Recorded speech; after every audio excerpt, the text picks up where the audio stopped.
اعوذ باللہ من الشیطان الرجیم بسم اللہ الرحمن الرحیم۔ ناظرین محترم السلام علیکم ورحمۃ اللہ وبرکاتہ۔ میں ہوں آپ کا میزبان محمد رئیس احمد اور پیش کیا جا رہا ہے تلاوت قرآن کریم، ترجمہ اور تفسیر پر مشتمل پروگرام پیغام قرآن۔ الحمدللہ 25واں پارہ کل آغاز کیا جا چکا ہے اور 25ویں پارے کا آج دوسرا ربع جو ہے وہ تلاوت کیا جائے گا، ترجمہ پیش کیا جائے گا اور تفسیر پیش کی جائے گی۔ تلاوت قرآن کریم کے لیے تشریف فرما ہے ممتاز و معروف قاری جناب قاری نعمان نعیمی۔ السلام علیکم ورحمۃ اللہ وبرکاتہ۔ وعلیکم السلام ورحمۃ اللہ وبرکاتہ۔ اور ناظرین محترم، ان آیات بینات کی تفسیر کے لیے، تفہیم کے لیے ہم گزارش کریں گے علامہ مفتی محمد اسماعیل نورانی صاحب تشریف فرما ہے۔ السلام علیکم ورحمۃ اللہ وبرکاتہ۔ وعلیکم السلام ورحمۃ اللہ۔ آئیے ناظرین، تلاوت قرآن کریم کا آغاز ہو رہا ہے۔ آپ سب بھی پوری تیاری کے ساتھ اور انتہائی انہماک کے ساتھ، ادب و احترام کے ساتھ قرآن کریم کی تلاوت اور ترجمہ سماعت فرمائیے۔ بسم اللہ۔ اعوذ باللہ من الشیطان الرجیم، بسم اللہ الرحمن الرحیم۔ وما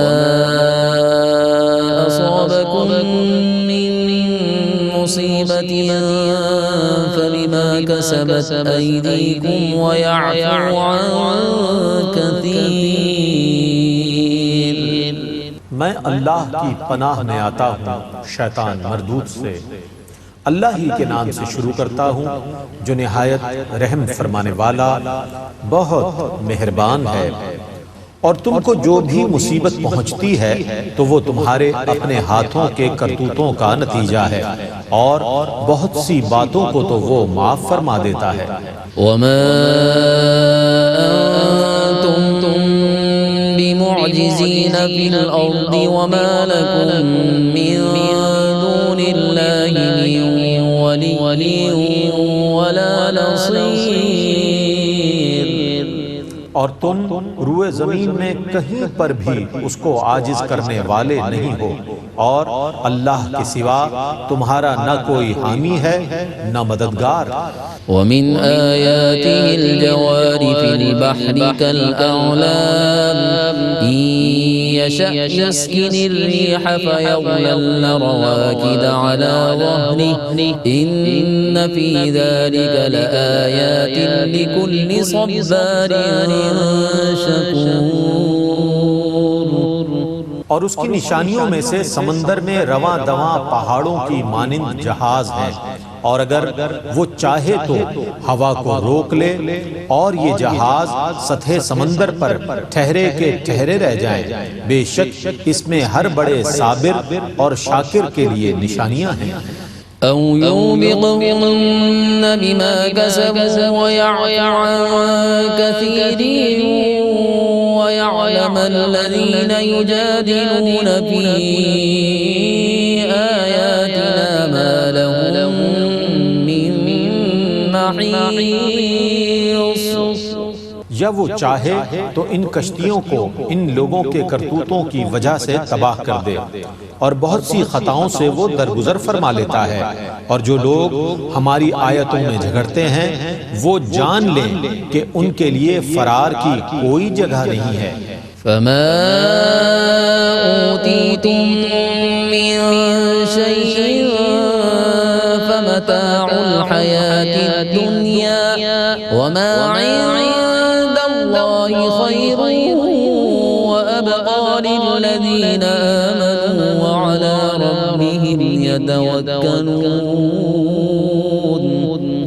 سو تم کو جو کچھ بھی دیا گیا ہے وہ دنیا کی زندگی کا فائدہ ہے، اور جو کچھ اللہ کے پاس ہے وہ ایمان والوں کے لیے زیادہ اچھا اور زیادہ باقی رہنے والا ہے، اور وہ اپنے رب پر ہی توکل کرتے ہیں۔ والذین یجتنبون کبائر الإثم والفواحش وإذا ما غضبوا هم يغفرون۔ اور جو لوگ کبیرہ گناہوں سے اور بے حیائی کے کاموں سے بچتے ہیں اور وہ غضب کے وقت معاف کر دیتے ہیں۔ والذین استجابوا لربهم وأقاموا الصلاة وأمرهم شورى بينهم ومما رزقناهم ينفقون۔ اور وہ لوگ جو اپنے رب کے حکم کو قبول کرتے ہیں اور نماز قائم کرتے ہیں اور ان کے کام باہمی مشورے سے ہوتے ہیں اور جو کچھ ہم نے ان کو دیا ہے اس میں سے وہ خرچ کرتے ہیں۔ والذین اذا اصابهم البغي هم ينتصرون وجزاء سیئة سیئة مثلها فمن عفا وأصلح فأجره على الله إنه لا يحب الظالمين۔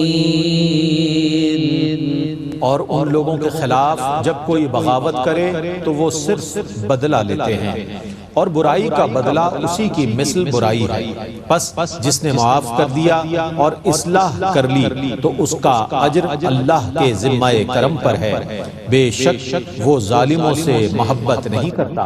وَلَمَنِ انتصر بعد ظلمه فأولئك ما عليهم من سبيل۔ اور جس نے اپنے اوپر ظلم کیے جانے کا بدلہ لے لیا تو اب اس سے مواخذہ کرنے کا کوئی جواز نہیں۔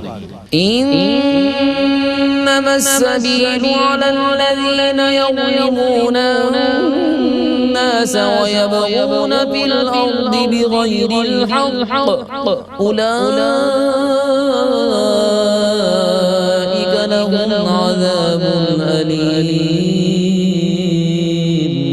مواخذہ کرنے کا جواز ان لوگوں کے خلاف ہے جو لوگوں پر ظلم کرتے ہیں اور روئے زمین میں ناحق سرکشی کرتے ہیں، ان لوگوں کے لیے دردناک عذاب ہے۔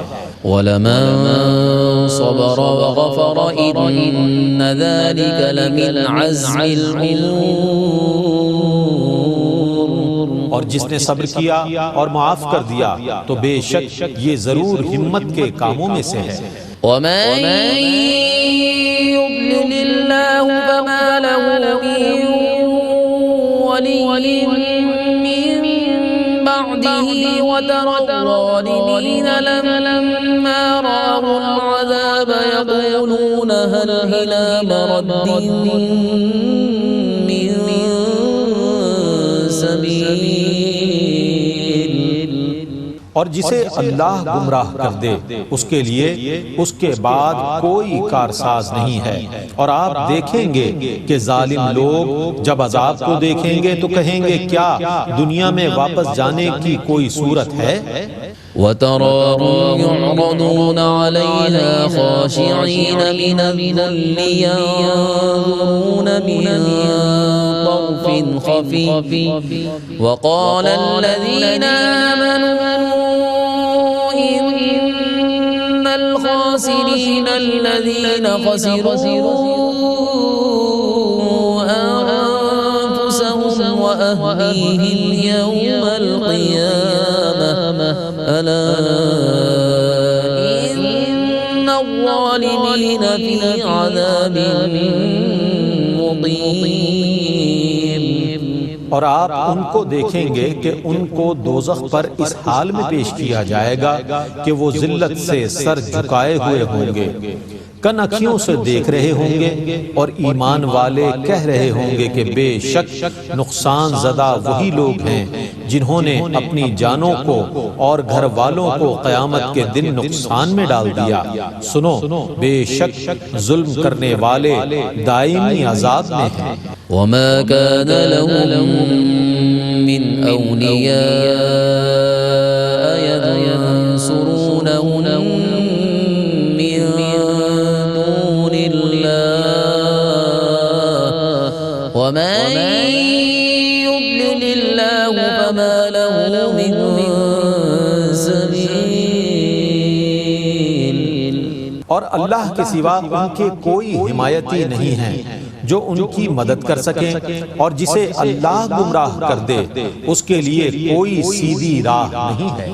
استجیبوا لربکم من قبل ان یأتی یوم لا مرد له من اللہ ما لكم من ملجأ يومئذ وما لكم من نكير. تم اپنے رب کا حکم مان لو اس سے پہلے کہ وہ دن آ جائے جو اللہ کی طرف سے ٹلنے والا نہیں ہے. اس دن تمہارے لیے نہ کوئی جائے پناہ ہوگی اور نہ تمہارے لیے انکار کی گنجائش ہوگی. فإن أعرضوا فما أرسلناك عليهم حفيظا إن عليك إلا البلاغ وإنا إذا أذقنا الإنسان منا رحمة فرح بها وإن تصبهم سيئة بما قدمت أيديهم فإن الإنسان كفور. پس اگر یہ اعراض کریں تو ہم نے آپ کو ان کا نگران بنا کر نہیں بھیجا. آپ کے ذمے تو صرف پیغام کو پہنچا دینا ہے، اور بے شک جب ہم انسان کو اپنے پاس سے کوئی رحمت چکھاتے ہیں تو وہ اس سے خوش ہو جاتا ہے، اور اگر ان کے گناہوں کی وجہ سے ان پر کوئی مصیبت آئے تو بے شک انسان بہت ناشکرا ہے. للہ ملک السماوات والارض يخلق ما يشاء يهب لمن يشاء إناثا ويهب لمن يشاء الذكور. تمام آسمانوں اور زمینوں میں اللہ ہی کی حکومت ہے. وہ جو چاہے پیدا کرتا ہے، وہ جس کو چاہے بیٹیاں دے اور جس کو چاہے بیٹے عطا فرمائے. أو يزوجهم ذكرانا وإناثا ويجعل من يشاء عقيما إنه عليم قدير. یا جس کو چاہے بیٹے اور بیٹیاں عطا کر دے اور جس کو چاہے بے اولاد کر دے، وہ بے حد علم والا بہت قدرت والا ہے. وما كان لبشر أن يكلمه الله إلا وحيا أو من وراء حجاب أو يرسل رسولا فيوحي بإذنه ما يشاء إنه علي حكيم. اور کسی بشر کے لیے ممکن نہیں کہ اللہ اس سے کلام کرے ماں سوا وحی کے یا پردے کی اوٹ سے، یا اللہ کسی فرشتے کو بھیج دے، پس وہ اللہ کے حکم سے جو اللہ چاہے وہ وحی کرے. بے شک وہ بہت بلند بے حد حکمت والا ہے. وَكَذَلِكَ أَوْحَيْنَا إِلَيْكَ رُوحًا مِّنْ أَمْرِنَا مَا كُنتَ تَدْرِي مَا الْكِتَابُ وَلَا الْإِيمَانُ وَلَكِنْ جَعَلْنَاهُ نُورًا نَهْدِي بِهِ مَن نَّشَاءُ مِنْ عِبَادِنَا وَإِنَّكَ لَتَهْدِي إِلَى صِرَاطٍ مُسْتَقِيمٍ. اسی طرح ہم نے اپنے حکم سے آپ کی طرف روح قرآن کی وحی کی ہے. اس سے پہلے آپ از خود یہ نہیں جانتے تھے کہ کتاب کیا چیز ہے اور ایمان کیا ہے، لیکن ہم نے اس کتاب کو نور بنا دیا جس سے ہم اپنے بندوں میں سے جس کو چاہے ہدایت دیتے ہیں، اور بے شک آپ ضرور صراط مستقیم کی طرف ہدایت دیتے ہیں. صراط اللہ الذی له ما فی السماوات وما فی الارض الا الى اللہ تصیر الامور. اللہ کے راستے کی طرف جو آسمانوں اور زمینوں کی ہر چیز کا مالک ہے۔ سنو، اللہ ہی کی طرف تمام کام لوٹتے ہیں۔ بسم اللہ الرحمن الرحیم حامیم والکتاب المبین انا جعلناه قرآنا عربیا لعلکم تعقلون وإنه في الكتاب لدينا لعلي حكيم۔ اللہ ہی کے نام سے شروع کرتا ہوں جو نہایت رحم فرمانے والا بہت مہربان ہے۔ حامیم، اور اس وضاحت کرنے والی کتاب کی قسم، بے شک ہم نے اس کتاب کو عربی قرآن بنا دیا تاکہ تم سمجھ سکو۔ بے شک یہ لوح محفوظ میں ہمارے نزدیک بہت بلند مرتبہ، بہت حکمت والی ہے۔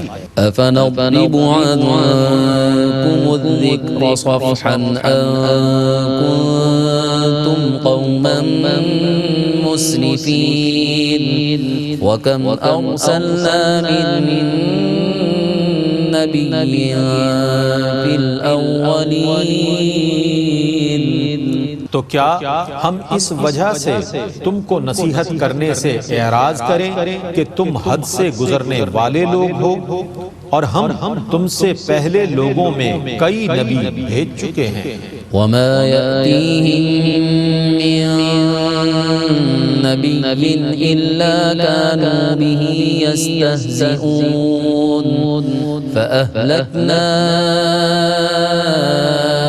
أشد منهم بطشا ومضى مثل الأولين۔ اور ان کے پاس جو نبی بھی آتا تھا وہ اس کا مذاق اڑاتے تھے، سو ہم نے ان میں سے ان کو ہلاک کر دیا جن کی گرفت بہت سخت تھی، اور پہلے لوگوں کی مثال گزر چکی ہے۔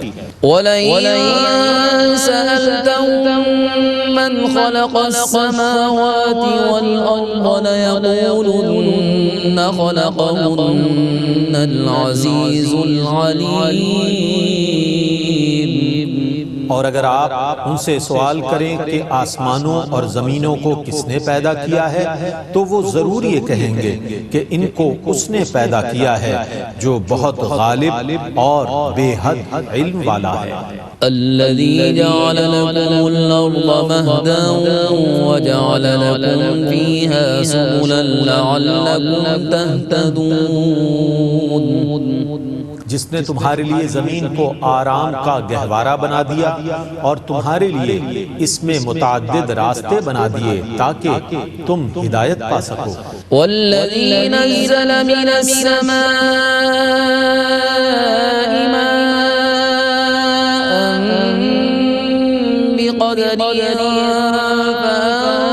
فأنشرنا به بلدة میتا كذلك تخرجون۔ اور جس نے آسمان سے معین مقدار میں پانی نازل کیا پھر ہم نے اس سے مردہ شہر کو زندہ کر دیا، اسی طرح تم زندہ کر کے نکالے جاؤ گے۔ والذی خلق الازواج كلها وجعل لكم من الفلك والانعام ما تركبون۔ اور جس نے تمام چیزوں کے جوڑے بنائے اور تمہارے لیے کشتیاں اور چوپائے پیدا کیے جن پر تم سوار ہوتے ہو۔ لتستووا على ظهوره ثم تذكروا نعمة ربكم إذا استويتم عليه وتقولوا سبحان الذي سخر لنا هذا وما كنا له مقرنين وإنا إلى ربنا لمنقلبون۔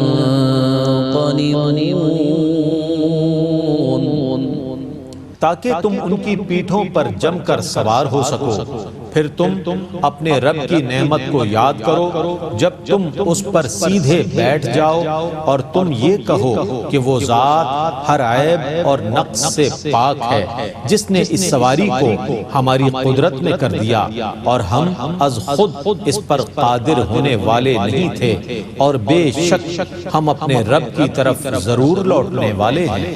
وَجَعَلُوا لَهُ مِنْ عِبَادِهِ جُزْءًا إِنَّ الْإِنسَانَ لَكَفُورٌ مُبِينٌ۔ اور انہوں نے بعض اللہ کے بندوں کو اس کا جز قرار دے دیا، بے شک انسان ضرور کھلا ہوا ناشکرا ہے۔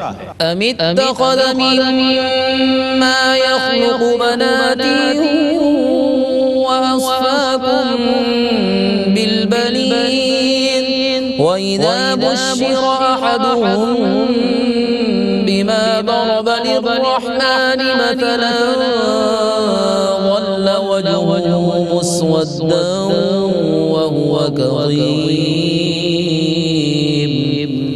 تو کیا اس نے اپنی مخلوق میں سے اپنے لیے بیٹیاں بنائیں اور تمہارے لیے بیٹے مختص کر دیے، حالانکہ ان میں سے کسی کو جب اس کی بشارت دی جائے جس کے ساتھ اس نے رحمان کو متصف کیا ہے تو اس کا چہرہ سیاہ پڑ جاتا ہے اور وہ غصہ پیتا رہتا ہے۔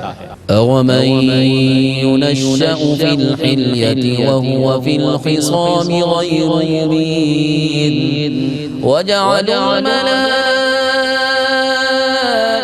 الَّذِينَ هُمْ عِبَادُ الرَّحْمَنِ إِنَاثًا أَشَهِدُوا خَلْقَهُمْ سَتُكْتَبُ شَهَادَتُهُمْ وَيُسْأَلُونَ۔ کیا وہ جو زیورات میں پلتی ہو اور دوران بحث اپنا موقف واضح نہ کر سکے وہ لڑکی اللہ کی اولاد ہو سکتی ہے؟ اور انہوں نے فرشتوں کو اللہ کی بیٹیاں قرار دیا جو رحمان کے بندے ہیں، کیا یہ لوگ ان کی پیدائش کے وقت گواہ تھے؟ ان کی یہ گواہی لکھ لی جائے گی اور ان قریب اس کے متعلق باز پرس ہوگی۔ وَقَالُوا لَوْ شَاءَ الرَّحْمَنُ مَا عَبَدْنَاهُمْ مَا لَهُم بِذَلِكَ مِنْ عِلْمٍ إِنْ هُمْ إِلَّا يَخْرُصُونَ۔ اور انہوں نے کہا اگر رحمان چاہتا تو ہم ان کی عبادت نہ کرتے، انہیں اس کا کچھ علم نہیں، وہ محض اٹکل پچو سے باتیں کرتے ہیں۔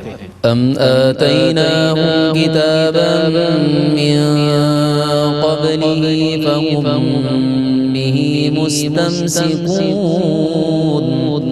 کیا ہم نے اس سے پہلے انہیں کوئی کتاب دی ہے جس کو یہ مضبوطی سے تھامے ہوئے ہیں؟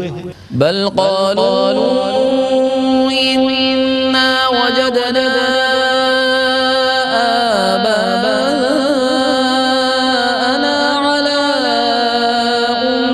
أُمَّةٍ وَإِنَّا عَلَىٰ آثَارِهِم مُهْتَدُونَ۔ نہیں، بلکہ انہوں نے کہا کہ ہم نے اپنے باپ دادا کو ایک دین پر پایا اور ہم انہی کے قدموں کے نشانات پر چل کر ہدایت پانے والے ہیں۔ وَكَذَلِكَ مَا أَرْسَلْنَا مِن قَبْلِكَ فِي قَرْيَةٍ مِّن نَّذِيرٍ إِلَّا قَالَ مُتْرَفُوهَا إِنَّا وَجَدْنَا آبَاءَنَا عَلَىٰ أُمَّةٍ وَإِنَّا عَلَىٰ آثَارِهِم مُقْتَدُونَ۔ اور اسی طرح ہم نے آپ سے پہلے جس بستی میں بھی کوئی عذاب سے ڈرانے والا بھیجا تو وہاں کے آسودہ حال لوگوں نے یہی کہا کہ ہم نے اپنے باپ دادا کو ایک دین پر پایا اور ہم انہی کے قدموں کے نشانات کی پیروی کرنے والے ہیں۔ قَالَ وَلَوْ جِئْتُكُم بِأَهْدَىٰ ما وجدتم عليه آباءكم قالوا إنا بما أرسلتم به كافرون. اس نبی نے کہا خواہ میں اس کی بنسبت ہدایت دینے والا دین لے کر آیا ہوں جس دین پر تم نے اپنے باپ دادا کو پایا ہے. انہوں نے کہا جس دین کو دے کر تمہیں بھیجا گیا ہے ہم اس کا کفر کرنے والے ہیں. فانتقمنا منهم فانظر كيف كان عاقبة المكذبين. پھر ہم نے ان سے انتقام لیا سو دیکھیے تکذیب کرنے والوں کا کیسا انجام ہوا. الحمدللہ تلاوت قرآن کریم اور ترجمہ پیش کیا گیا. آئیے ان آیات کی تفسیر کے لیے ہم چلتے ہیں علامہ مفتی محمد اسماعیل نورانی صاحب کی جانب. بسم اللہ. بسم اللہ الرحمن الرحیم. الحمدللہ رب العالمین والصلاة والسلام علی سید الانبیاء والمرسلین. معزز ناظرین، الحمدللہ آج کی اس نشست میں 25ویں پارے کے دوسرے ربع کی تلاوت کی گئی ہے، اور کل گزشتہ نشست میں ہم نے ایک آیت مبارکہ کا حوالہ دیا جس کی تفصیل بیان کرنا باقی ہے. سورہ شورى کی آیت نمبر 23 کہ اللہ رب العالمین نے اس میں مودت فی القربہ کا ذکر فرمایا. قل، اے محبوب آپ فرمائیے، لا اسألکم علیہ اجرن کہ میں اس دعوت حق پر تم سے کوئی معاوضہ کوئی اجرت طلب نہیں کرتا، الا المودت فی القربہ، مگر یہ کہ میری قرابت کی محبت. اس سے علماء نے، مفسرین نے اہل بیت اطہار کی محبت پر استدلال کیا کہ سرکار دو عالم صلی اللہ علیہ وسلم کا جو مبارک گھرانہ ہے، آپ کا جو مقدس خاندان ہے، تو ان کی محبت کس قدر اہم ہے کہ اللہ رب العالمین نے اس کو قرآن کریم میں ذکر فرمایا. اور علماء نے جب اپنی کتب میں اہل بیت کی محبت کے وجوب کے حوالے سے عنوانات قائم کیے ہیں تو انہوں نے خاص طور پر اس آیت مبارکہ سے استدلال کیا ہے. گو کہ اس آیت مبارکہ سے علماء نے اور بھی معانی مراد لیے ہیں کہ مودت فی القربہ سے رسول اللہ صلی اللہ علیہ وسلم اور اللہ عز و جل کے قرب کی طرف رغبت کرنے والے اعمال کی محبت بھی مراد ہے. اس میں صحابہ کرام کی محبتیں بھی مراد ہیں. یہ تمام معنی بھی مراد لیے گئے، لیکن خاص طور پر اہل بیت اطہار کی محبت پر اس آیت سے بہت بنیادی طور پر استدلال کیا جاتا ہے. اور اس کی تفسیر میں ہمیں مفسرین کے جہاں اقوال ملتے ہیں تو وہاں ان احادیث سے بھی تائید ہوتی ہے کہ جن احادیث میں آقا دو عالم صلی اللہ علیہ وسلم نے اپنے مبارک گھرانے کی محبت کی طرف رغبت دلائی ہے. اور یقیناً اللہ کے رسول صلی اللہ علیہ وسلم کی محبت کا تقاضا ہے کہ آپ کی نسبتوں سے بھی محبت رکھی جائے. جو سرکار دو عالم صلی اللہ علیہ وسلم کی نسبتیں ہیں وہ خواہ آپ کے والدین کریمین ہوں، خواہ ازواج مطہرات ہوں، خواہ اہل بیت اطہار ہوں، آپ کے اصحاب کرام ہوں، یعنی یہ تمام ناظرین وہ نسبتیں ہیں کہ جنہیں آقا دو عالم صلی اللہ علیہ وسلم سے نسبت ہے.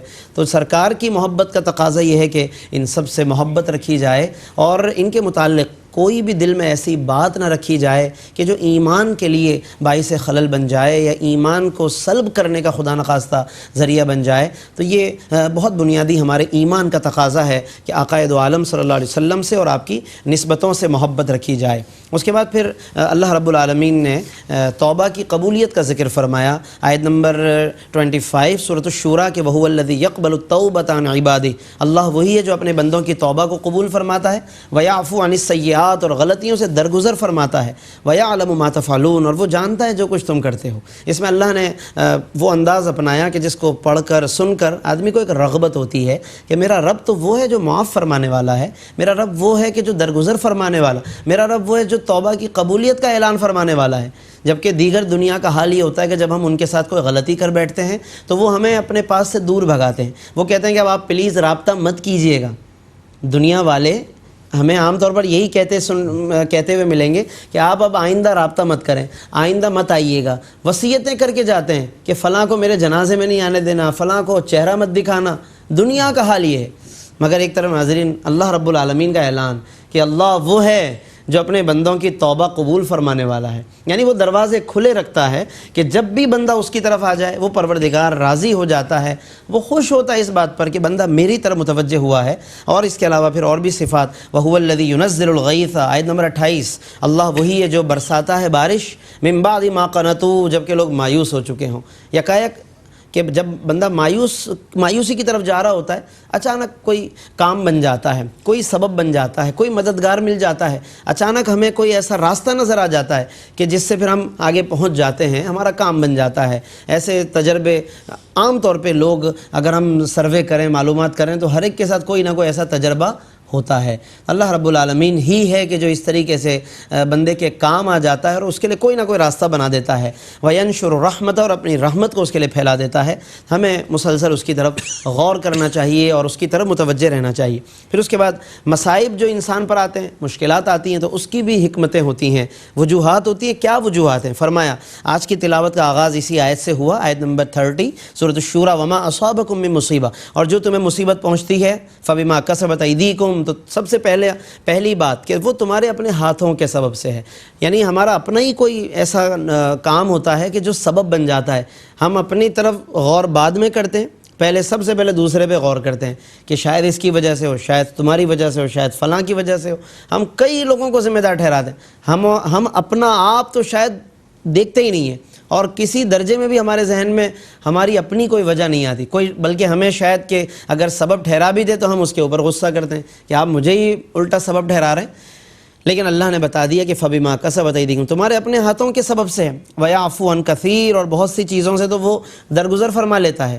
تو یہ بہت اہم آیتیں کہ ہمیں مصائب و آلام میں ایک تسلی ہو سکتی ہے کہ اگر ہم اس انداز سے پازیٹیو ہو کر سوچنا شروع کریں۔ نیگیٹیوٹی کو اللہ نے دور کر دیا اور پازیٹیوٹی اللہ نے عطا فرمائی، اگر اس آیت کو ہم سمجھیں اور غور کریں۔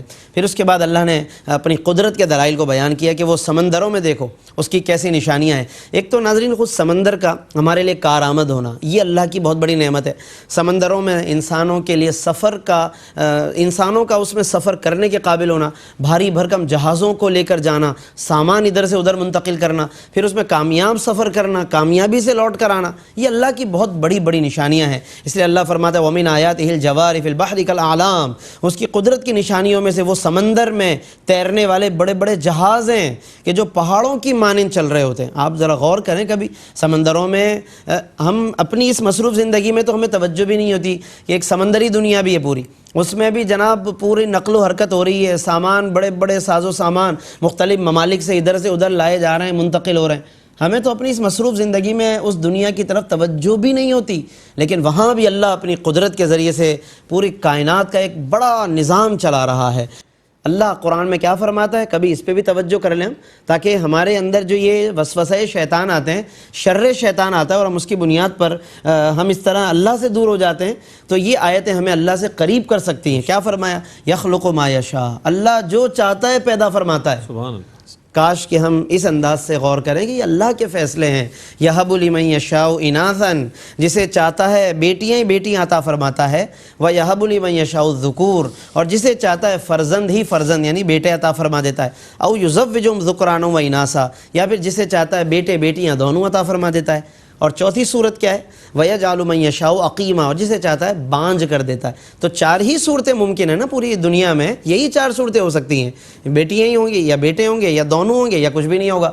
تو اب اس میں لڑائی جھگڑا کس بات کا ہے؟ اللہ نے ان چاروں کی نسبت اپنی طرف فرمائی کہ یہ میرے فیصلوں سے ہو رہا ہے، میری طرف سے ہو رہا ہے، تو اس میں کوئی لڑائی جھگڑے والی بات نہیں ہے۔ پھر اللہ نے اس کے بعد وحی کی حقیقتوں کی طرف اشارہ فرمایا، وحی کی مختلف صورتیں۔ اللہ اپنے رسولوں کی طرف جب وحی فرماتا ہے تو کبھی براہ راست کلام فرماتا ہے، کبھی حجاب کے ماورا اللہ کی طرف سے بس ایک آواز سنا دی جاتی ہے، یا کسی فرشتے کو بھیج کر۔ یہ وحی کی مختلف صورتیں ہیں، مختلف اقسام ہیں۔ اس میں جو براہ راست وحی ہے اس کی مثال میں علماء نے اور مختلف مفسرین نے سرکار دو عالم صلی اللہ علیہ وسلم کی وہ مثال بیان کی کہ جب سرکار کو اللہ نے معراج کا شرف بخشا اور آپ صلی اللہ علیہ وسلم سے اللہ نے براہ راست کلام فرمایا ہے، اور یہ آپ صلی اللہ علیہ وسلم کا مقام ہے کہ جہاں رب نے آپ صلی اللہ علیہ وسلم کو شرف کلام اور اس شان کے ساتھ عطا فرمایا۔ پھر اس کے بعد ناظرین سورہ شورى کی آیت نمبر 52، یہ بھی اپنے مضمون کے اعتبار سے ہمارے غور و فکر کے لیے بہت اہم ہے کہ اس میں فرمایا کہ ما کنت تدری مل کتاب ولا الایمان، بظاہر اس کا ترجمہ یہ بنتا ہے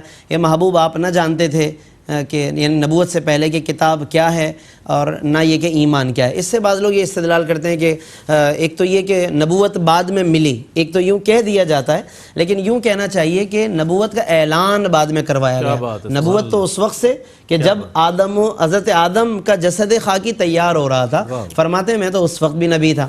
یہ صرف اعلان نبوت. تو بعض لوگ یہ استدلال کرتے ہیں کہ اعلان نبوت سے پہلے نہیں معلوم تھا کہ کتاب کیا ہے، ایمان کیا ہے. تو یہاں پر میں صرف وقت چونکہ مختصر ہے، میں صرف ایک بات عرض کروں گا کہ ما کنت تدری ما کنت تعلم نہیں فرمایا کہ نبی آپ کو علم نہیں تھا، نہیں، تدری. علم اور درایت میں فرق ہے. درایت کہتے ہیں اپنی عقل سے جاننا، تو اللہ نے درایت کی نفی کی ہے کہ محبوب آپ کو از خود علم نہ تھا کہ کتاب کیا ہے، ہاں ہماری عطا سے، ہمارے دینے سے سب کچھ آپ جانتے تھے. تو یہ علماء نے یہاں پر درایت اور علم کے لفظ میں الفاظ کے اعتبار سے ایک فرق کیا، اور اس میں یقیناً ہمارے لیے بہت اہم بات ہے. اور آیت نمبر 52 ہی کے اختتام پر فرما دیا وَإِنَّكَ لَتَهْدِي، اے محبوب آپ ضرور ہدایت دیتے ہیں اِلَىٰ صِرَاطٍ مستقیم، سیدھے راستے کی طرف. 20ویں پارے میں ایک آیت گزری تھی جس میں لا تہدی فرمایا تھا، اے محبوب آپ ہدایت نہیں دیتے، اور یہاں فرمایا ضرور ہدایت دیتے ہیں. تو اس کا فرق علماء نے یوں سمجھایا کہ جہاں پر فرمایا کہ آپ ہدایت نہیں دیتے یعنی آپ اس پر از خود اس کے ہدایت کے پیدا کرنے والے نہیں ہیں. پیدا کرنا، ہدایت کی تخلیق و خلق اللہ ہی کا فعل ہے. اور یہاں جو فرمایا لتہدی آپ ہدایت دیتے ہیں، مطلب سبب آپ ہیں، ذریعہ ہم آپ کو بنا دیتے ہیں، وسیلہ ہدایت آپ کی ذات ہے. بعض اوقات تو یہ وسیلہ اس انداز سے کام کرتا ہے کہ کبھی تو سرکار کچھ نہ فرمائے اور صرف کوئی چہرہ دیکھ لے اسے بھی ہدایت مل جاتی ہے، بشرطے کہ وہ اچھی نیت سے آئے. حضرت عبداللہ بن سلام رضی اللہ عنہ جنہوں نے حضور کو دیکھا اور دیکھ کر ہی وہ ایمان لے آئے، تو سرکار کا چہرہ بھی ہادی اور رہبر ہے. ان کا کہنا تو بہت دور کی بات، ان کی خاموشی بھی ہدایت دے دیتی ہے. اللہ رب العالمین نے آپ صلی اللہ علیہ وسلم کو ہادی قرار دیا ہے اور آپ صلی اللہ علیہ وسلم ہدایت دینے والے ہیں. اس کے بعد ناظرین پھر سورۃ الزخرف کی تلاوت بھی آج شروع کی گئی ہے، جس میں 7 رکوع ہیں اور 98 آیتیں ہیں. لیکن انشاءاللہ اس کی تفصیل پھر ہم کل کی نشست میں بیان کریں گے، کیونکہ اس میں بہت سی پھر تفصیلات ہیں. سورہ زخرف کے مضامین ہیں اور اس کے اندر کفار کے مختلف رویے بھی بیان کیے گئے ہیں. پچھلی امتوں کے جو طاقتور لوگ تھے ان کا انجام بتایا گیا کہ انہیں ان کی طاقت نہ بچا سکی ہمارے عذاب سے. اللہ کے کیا اوصاف ہیں، اللہ کی قدرت کی کیا صفات ہیں، اور اس سے ملتے جلتے مضامین ہیں. انشاءاللہ کل کی نشست میں سورہ زخرف کے تعلق سے ہم اس گفتگو کا آغاز کریں گے. اللہ رب العالمین سے دعا ہے کہ وہ ہمیں ان تمام مضامین کو سمجھنے، ان کو یاد رکھنے اور اس پر عمل کرنے کی توفیق عطا فرمائے. آمین. وآخر دعوانا ان الحمدللہ رب العالمین. بہت شکریہ ادا کروں گا مفتی صاحب آپ کی تشریف آوری کا. بہت عمدہ انداز میں علامہ مفتی محمد اسماعیل نورانی صاحب آج کی گئی تلاوت کی تفسیر ارشاد فرما رہے تھے. ناظرین محترم، قرآن کریم سے تعلق قائم رکھنا چاہیے، ہمیں قرآن کریم کو پڑھنا چاہیے، اس کو پڑھ کر سمجھنا چاہیے اور سمجھ کر اس کے مطابق، اس کے احکام کے مطابق اپنی زندگی گزارنے کی کوشش کرنی چاہیے، کیونکہ یہی وہ کتاب ہے کہ جو دنیا اور آخرت میں ہماری بھلائی کا ضامن ہے. اللہ تعالیٰ سے دعا ہے کہ ARYQ TV کی اس کوشش کو اپنی بارگاہ میں قبول فرمائے. اس کے ساتھ ہی اپنے میزبان محمد رئیس احمد کو اجازت دیجیے. اللہ حافظ.